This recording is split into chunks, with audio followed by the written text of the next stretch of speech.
I thought that today I wanted to talk to you about the documentary on Netflix, which is called The Social Dilemma. There was a number of posts on my feed which were absolutely shocked and surprised at what was happening in social media world. And so I thought, there's so much going on about that, so much talk. Let's have a look and see what all the fuss is about. So I had a look yesterday and I saw the movie. I've got to say, first of all, I was really, really surprised as to why everybody else was surprised. So what the documentary was showing was that, surprise, surprise, social media have algorithms which manipulate your feed and therefore influence your choices and your behavior. So what is so surprising about that? No different to all these years before social media when we had advertising on TV.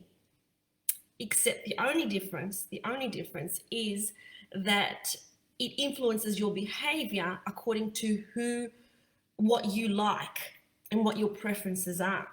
Now, here's where the similarity exists. Where the similarity exists is that when you're watching TV in the past, before social media existed, if it was in the morning and you're watching a children's show, then you're likely to have ads about, things that appeal to children. If it was in the middle of the day and it was Days of Our Lives and midday shows, then the kinds of things that they advertised were for housewives who stayed at home, all very kind of segregated in terms of the advertising pocket. So social media is no different to that, but it has far more power and influence because it's able to tap into everything that you like. So obviously everything that you like is then put into its massive database, and therefore it gives you more of what you like. And so that's the way algorithms work. That's social media for you. And so people were absolutely astounded that, it doesn't necessarily act in your best interest. Of course not. Ultimately, it's a business. Facebook, Instagram, Google, they're all businesses. They're there to make money. And so what they want to do to make money is they want to please you.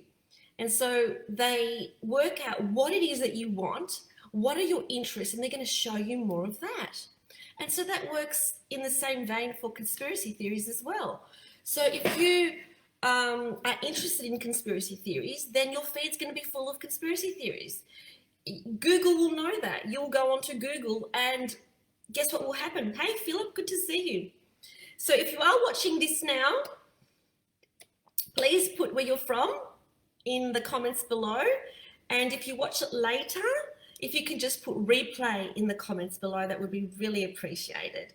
So I just want to sort of, express that people are often so bewildered and shocked that social media companies are not there as a not-for-profit organizations. They make a lot of money. And the way that they make a lot of money is by working out who their users are, what their users like, and giving their users more of what they like.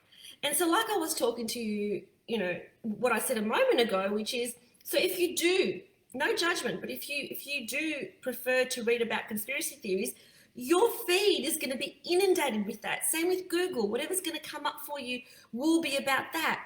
And so you're looking at the world from one perspective, and someone else is looking at the world from a different perspective because their feed is not full of conspiracy theories because they're not interested in that. And you're wondering, don't you see what I see? Can't you see everything I'm seeing? But no, they're not looking at everything you're seeing because everything you're seeing is based on what you like and what your interests are. Hey, Philip from California, USA, good to see you. So the first thing that I really want to say about this is that social media companies are there to make money. Should they be regulated? Absolutely, they should be regulated so that, they don't manipulate the public in a detrimental way. So absolutely, they should be regulated so that our children are protected. Of Of course they should. But you need to be aware that your feed is full of what you have expressed to Facebook that you like. Therefore, there's responsibility in that. So if you don't like your feed, it means it's been reflected from who you are. So as an example, you know, the last couple of weeks, I've been meditating a lot. And so my feed reflects that. Like, I've been getting ads nonstop about different meditation classes, different meditation audios. That's okay. It's cool with me. It's what I'm interested in at the moment. It's all right. So if you want your feed to show you different things, then you need to express an interest in different things. If you feel that your feed is very negative, then, or fear-based, it means it's coming from within you. So what I would suggest, as always, is responsibility lies within you. Okay? If you don't like what you're looking at, start to consider as to whose posts you're liking, what kind of narrative you're buying into, and take responsibility that whatever you are liking and whatever you are expressing interest in, then that's what's going to come right back to you, because that's what society is about. That's what everything is about.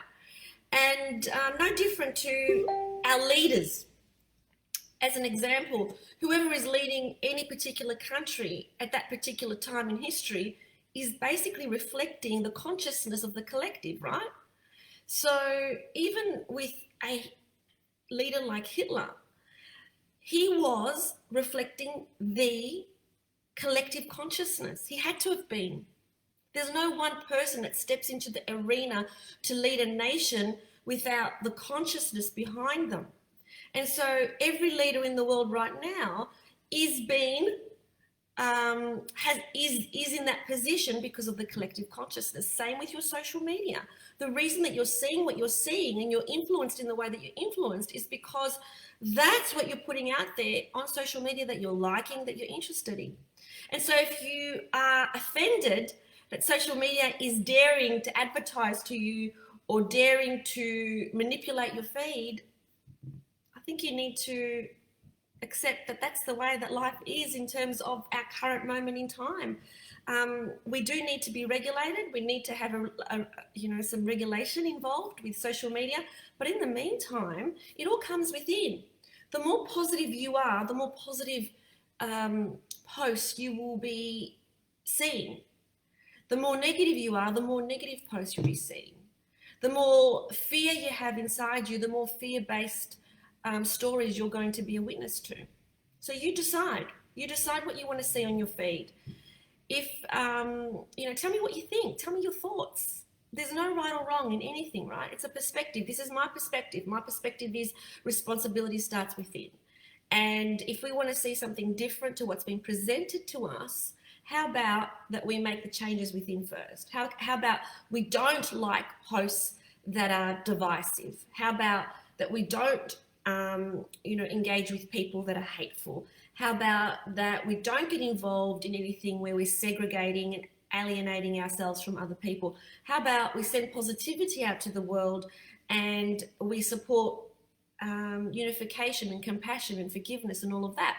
And maybe when we do that, Facebook is going to respond accordingly. It's just a mirror back to who we are. So social media is a mirror to who we are.